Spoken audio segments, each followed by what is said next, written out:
चंदा मामा की जय इस पाठ की पढ़ाई करते हैं। इस पाठ के लेखक हैं मंगल सक्सेना। पाठ का परिचय देखते हैं।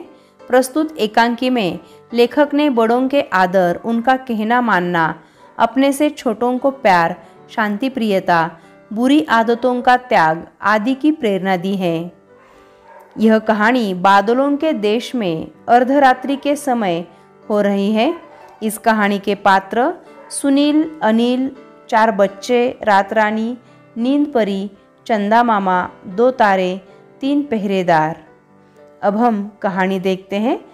रात रानी काली पोशाक में बैठी हैं। पोशाक यानी पहनावा। सामने टेबल पर हथौड़ी है। पीछे सेविका पंखा झल रही है। सेविका यानी सेवा करने वाली। नींद परी के दोनों ओर एक एक तारा खड़ा है। उनके हाथ में तारे की झंडी है। एक और नींद परी हल्की नीली पोशाक, ढीली ढाली भावों वाला लंबा चोंगा पहने खड़ी है। चोंगा यानी लंबी पोशाक। वहीं 5 बच्चे एक ही बेंच पर उनिंदे से बैठे हैं। उनिंदे से यानी नींद की स्थिति में। सबसे छोटा बच्चा ऊँघ रहा है। सुनील अलग कुर्सी पर बैठा है। अब हम कहानी देखते हैं। पर्दा उठता है। नींद परी कहती है, ये रोने वाले बच्चे हैं, विशेषकर यह अनिल। खड़े हो जाओ। नींद परी की आज्ञा सुनते ही अनिल खड़ा हो जाता है। रात रानी कहती है, तुम क्यों रोते हो? अनिल और जोर से रोने लगता है। सभी जोर से रोने लगते हैं।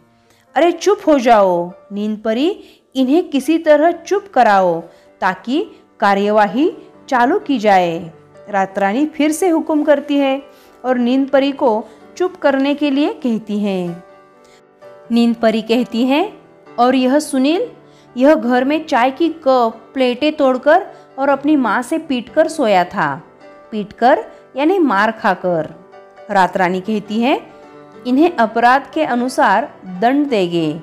दंड देना यानी शिक्षा देना। और सुनील से कहती है, तुम्हें सफाई देनी होगी, समझे? नहीं तो सजा दी जाएगी। नींद परी कहती है, यह अपनी माँ का कहना नहीं मानता। खाने के समय खाना नहीं खाता। यह खेलने के समय खेलता नहीं।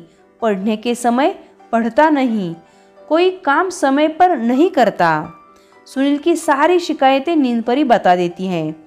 रात रानी कहती है, जवाब दो। सुनील भोलेपन से कहता है, अच्छे बच्चे बड़ों को जवाब नहीं देते, इसलिए मैं जवाब नहीं दूंगा। नींद परी कहती है, यह बड़ों को तू कहता है, उनका आदर नहीं करता, दूसरों को पीटता है। पीटना यानी मारना। उस पर सुनील कहता है, अच्छा, मैंने आपको तू कहा क्या? मैंने आपको पीटा क्या? यह तो झूठ मूठ कहती है।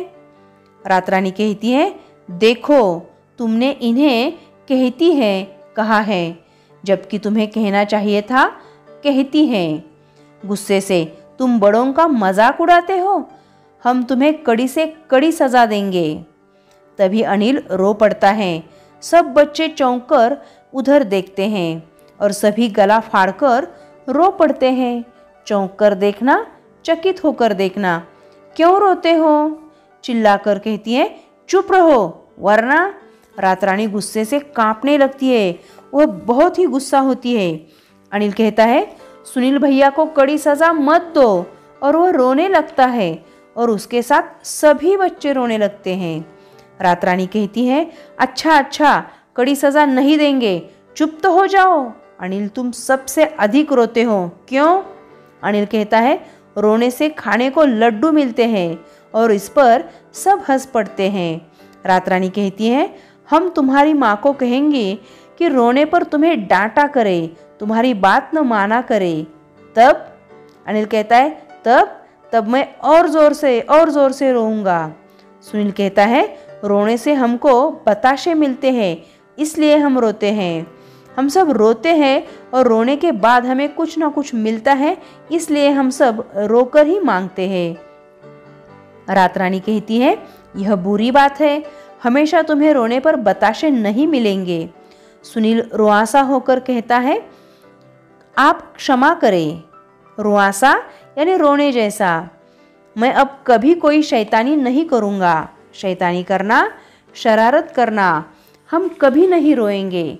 परंतु सुनील भैया को सज़ा न दीजिए, इन्हें सज़ा मत दे। रात रानी कहती है, हथौड़ी पीटकर शांति शांति, शोर मत करो।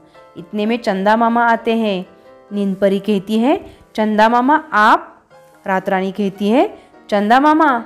खड़ी हो जाती है और सब खड़े हो जाते हैं। सब बच्चे खुशी से तालियां पीटकर चंदा मामा आ गए, चंदा मामा आ गए, चंदा मामा जय हिंद ऐसा कहते हैं। चंदा मामा कहता है, जय हिंद मेरे बच्चों, जय हिंद। रात रानी से कहता है, रात रानी तुम बच्चों पर अन्याय कर रही हो। रात रानी डर कर कहती है, कैसा अन्याय मामा जी? चंदा मामा कहता है, एक व्यक्ति में अगर गुण अधिक हो और बुरी आदतें कम तो उसे क्षमा कर दिया जाता है। रात रानी क्रोध से कहती है, नींद परी तुमने हमें इनके गुण नहीं बताए, क्यों? चंदा मामा कहता है, यह तो बुरी बात है। किसी की बुराई के साथ साथ उसकी अच्छाई को भी ढूंढना चाहिए। यह सुनील अपने से छोटे बच्चों को कभी नहीं पीटता, उन्हें प्यार करता है। ये बच्चे अपने से बड़ों का कहना मानते हैं, उन्हें प्यार करते हैं, उनका आदर करते हैं, आपस में भी कभी नहीं झगड़ते। इन सारे बच्चों की अच्छाइयाँ चंदा मामा रात रानी को बता देते हैं। रात रानी कहती है, सचमुच इनके ये गुण तो मैं अभी अभी देख चुकी हूँ। नींद परी कहती है, रात रानी ऐसे गुण वाले बच्चों को तो हमारे यहाँ सज़ा नहीं दी जाती। रात रानी कहती है, अगर ये बच्चे प्रतिज्ञा करें कि ये बुरी आदतें भी छोड़ देंगे तो इन्हें सज़ा नहीं दी जाएंगी। सब बच्चे कहते हैं, हम प्रतिज्ञा करते हैं कि हम छोटी बड़ी सभी बुरी आदतें छोड़ देंगे। रात रानी कहती है, सबको क्षमा किया जाता है। बच्चे खुशी से चंदा मामा की जय, चंदा मामा की जय जयकार करने लगते हैं। न्यायाधीश रात रानी के सामने नींद परी कुछ बच्चों को पेश करती है। उन पर मुकदमा चलाया जा रहा है। नींद परी के अनुसार वे सभी बच्चे बात बात पर रोते हैं, अपनी माँ का कहना नहीं मानते, शैतानी करते रहते हैं। रात रानी उनमें से एक को सज़ा देने की बात करती है तो सभी रोने लगते हैं। तभी चंदा मामा आ जाते हैं और वह बताते हैं कि ये बच्चे एक दूसरे को बहुत प्यार करते हैं, आपस में कभी झगड़ते नहीं। यह सुनकर रात रानी उन सब बच्चों को माफ़ कर देती हैं।